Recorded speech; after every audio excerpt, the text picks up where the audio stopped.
Gentleman from Illinois, Mr. Quigley, is recognized for the purpose of an amendment. I have an amendment at the desk. I ask that the reading be dispensed with. Without objection, the reading of the amendment is dispensed with, and the gentleman is recognized for remarks on his amendment. Mr. Chairman, Alcatraz prison was officially closed in March of 1963. It was not closed, as some suspect, due to repeated escape attempts. Rather, the sheer amount of money then that it took to keep the prison open made it impossible to justify its operation. In 1959, the cost to house one prisoner at Alcatraz was over 3 times higher than for a comparable prison in Atlanta. At its closing, there was an estimated $3 to $5 million in deferred maintenance costs. In 1981, 20 years later, President Reagan considered reopening Alcatraz, but ultimately decided against it as his administration realized it lacked any adequate facilities for housing inmates and was much more valuable as a national park. Alcatraz Island generates approximately $60 million annually as it receives over 1 million visitors from across the world. Hugh Hurwitz, who served as acting director of the Federal Bureau of Prisons, said he thought the idea of reopening Alcatraz was a joke. Yet, the president's border czar has said that Alcatraz could be an option for addressing our border crisis. My friends on the other side of the aisle included a provision in this bill which would prohibit the National Park Service from using any federal funds to provide housing for undocumented immigrants. And I agree. We should not waste taxpayer dollars on reopening Alcatraz for use as a detention center or a prison. My amendment would prevent the transfer of Alcatraz from the National Park Service and any funding to make it operational as a detention facility either. It is estimated right now that cost, put it in working order, is around $2 billion, and that it would cost around $500 a day to incorporate that cost to keep an inmate there. It would be cheaper to keep them at the Ritz, which is also a bad idea, and I encourage you to support this amendment.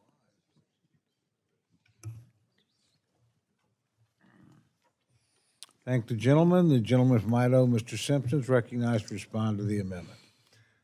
Thank you, Mr. Chairman. I don't know that I disagree with anything that the gentleman from Illinois said. What I do know is this, though, is the previous administration created a crisis at our border. A crisis. This administration is trying to clean it up. And I don't want to take any option off the table. It costs $500 today to hold them there. I don't know. That's cheaper than the motels are putting them in New York. So why would you want to limit? I don't know if it's a good idea or not. I really don't. But I'm not willing to take any option off the table. It may be that you look at it and go, man, this is just crazy. It might be. I don't know. So I would oppose this amendment and encourage my colleagues not to take options off the table of cleaning up the crisis that's been created by the previous administration. And I yield back the balance of my time. Thank the gentleman. The gentlelady from Maine is recognized to address the amendment. Thank you, Mr. Chair. I thank the gentleman from Illinois for his excellent amendment, and I do appreciate the chair's thought that maybe turning Alcatraz back into a prison is a dumb idea. So I appreciate your acknowledgement of that.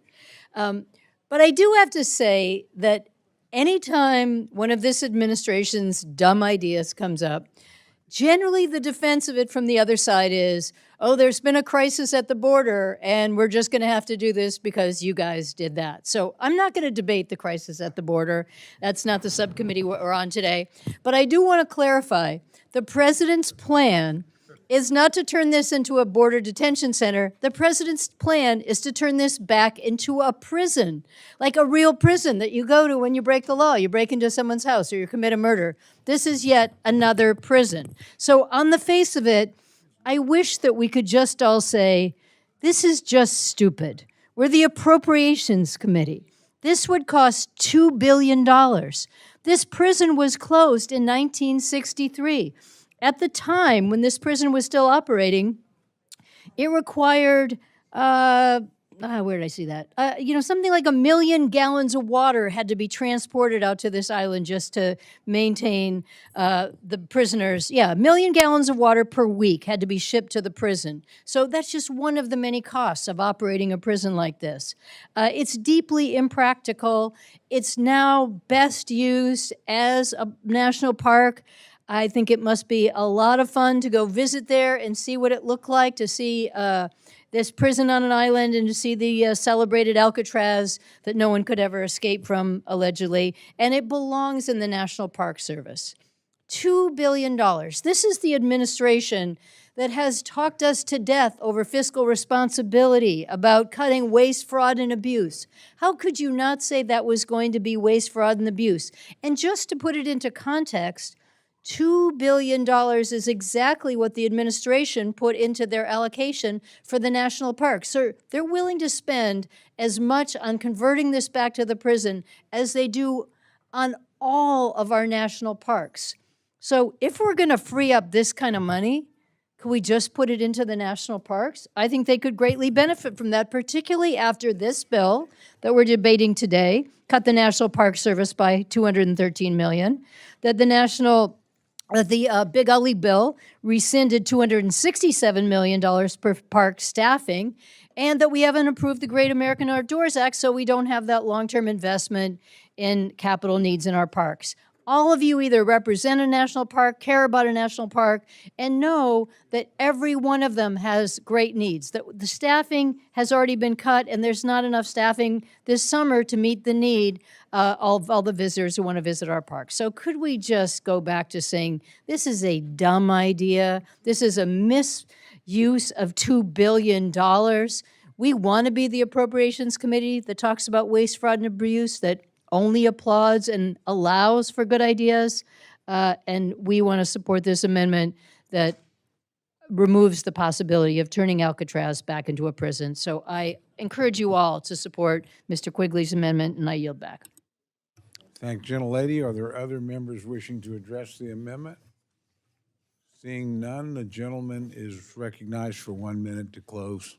Mr. Chairman, I suspect that someone tested the word Alcatraz and it came back as badass, right? And we want to get tough on crime. I get it. So we're going to call what we do in Florida Alcatraz, or anything else that sounds tough, Alcatraz. But that doesn't mean using the real Alcatraz when it didn't make sense when John F. Kennedy was president to do it again. There are other maximum security prisons. It would be cheaper to build a new one any place in the United States rather than to reopen Alcatraz. The extraordinary cost of its rehabilitation and the ongoing cost of having a prison on an island. So I respectfully ask for your support on this amendment. Thank the gentleman. The question is now on the amendment offered by the gentleman from Illinois. All those in favor say aye. Aye. All those opposed say no. No. Such enthusiasm on both sides. Opinion of the chair, the noes have it.